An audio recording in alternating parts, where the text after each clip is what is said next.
What if I told you that some of the most popular personal finance books might be holding you back? In this video, I'm breaking down the biggest lessons I've learned from years of reading the top money books, including classics like Rich Dad, Poor Dad, The 4-Hour Workweek, and The Psychology of Money. These books transformed how I think about money, and I'll share the surprising contradictions I found, especially compared to what I learned in the past few years.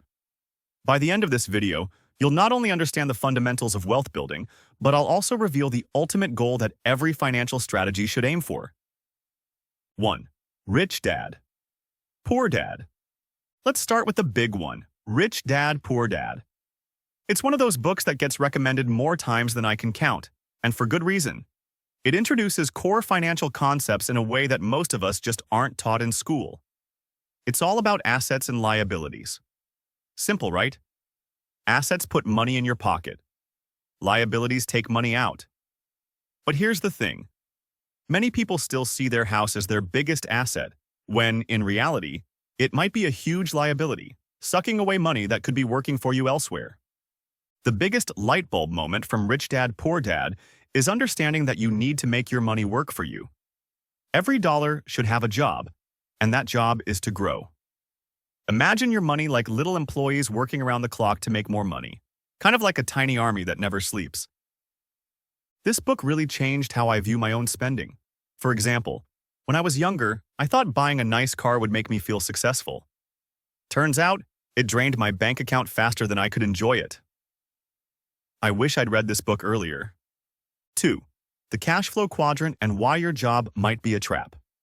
Now, Cash Flow Quadrant by the same author goes a bit deeper. It breaks down the 4 ways people make money: being an employee, being self-employed, owning a business, or investing. This concept really opened my eyes to the limitations of working a 9-to-5. We're taught that having a job is the safest route to financial stability, but the reality is that it might just be the thing holding us back. When I was working in corporate for a big company, I thought I had made it. But seeing clients who had businesses or massive investment portfolios made me realize that I was working hard for money, while they had set up systems that worked for them. It was a game changer. 3. The 4-Hour Workweek. Work smarter, not harder. This book might have one of the most misleading titles ever. The 4-Hour Workweek by Tim Ferriss isn't really about doing less work. It's about being smarter with your time. The big idea? Automate your income streams and stop trading your time for money. When I first read this, I thought, yeah, right. A 4-hour workweek? Impossible. But as I read on, I realized Ferriss isn't advocating laziness. He's pushing you to create systems that allow you to earn money while freeing up time to live the life you want, without waiting for retirement. Here's an example. I used to work 40+ hours a week, believing that's what it took to be successful. But once I started building systems like delegating tasks or automating parts of my side business, I was able to make the same, if not more, while working less. It felt like a cheat code for life. 4. The Millionaire Fast Lane. If you've ever heard get-rich-quick schemes are bad, M.J. DeMarco, author of The Millionaire Fast Lane, would agree. Sort of.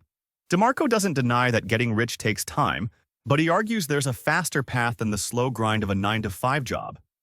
He identifies 3 financial paths. Sidewalk, living paycheck to paycheck. Slow lane, saving a bit every month and hoping you can retire at 65. Fast lane, leveraging your time and resources to create passive income faster. When I read this, it felt like someone was describing the stages of my financial life. In my early 20s, I was on the sidewalk, burning through money. Then, I got into the slow lane, working hard, saving what I could, but feeling like financial freedom was decades away. The fast lane idea was about creating something that could grow without constant attention, like a business or investment that doesn't demand 40+ hours a week. 5. Think and Grow Rich. It's all about mindset. Here's a book that splits people right down the middle. Think and Grow Rich by Napoleon Hill isn't a step-by-step guide to wealth. Instead, it's about mindset, something I didn't value nearly enough when I first started. Hill's premise is that your thoughts create your reality. If you think in terms of abundance, you'll attract it. If you think in terms of scarcity, that's what you'll experience. I was skeptical about this at first, but I found that mindset is crucial. If you're stuck thinking, I'll never make more money, you're probably right. But if you open yourself up to the possibility of new opportunities, you'll start seeing them everywhere. Just remember, a positive mindset without action is like owning a Ferrari and never driving it. 6. The psychology of money and why we're our own worst enemies. Morgan Housel's The Psychology of Money is about how emotions impact financial decisions. As much as we like to think we're logical, money can make even the smartest people do irrational things. The part that hit home for me? Housel explains how we often mistake luck for skill. We tend to idolize people like Warren Buffett or Elon Musk, thinking if we just do what they did, we'll get rich. But we forget that luck played a massive role in their success.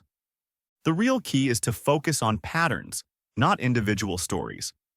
This means looking for proven principles, like compound interest or the importance of diversification, instead of trying to copy a billionaire's unique journey.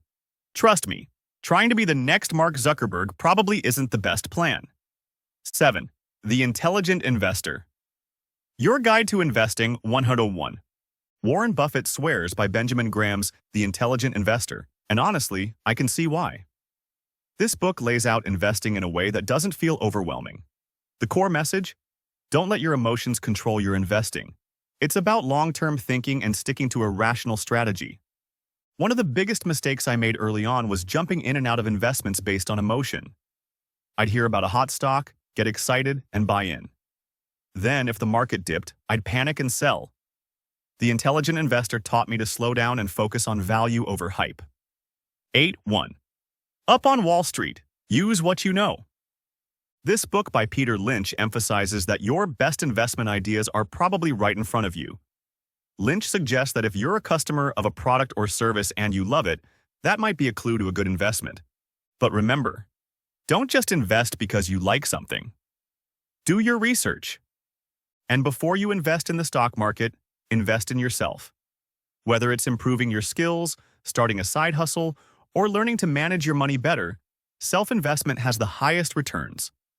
For me, starting this channel and sharing what I've learned has been one of the most valuable investments I've made. It takes time and effort, but the rewards come in more than just money. It's about freedom and control over your own financial destiny.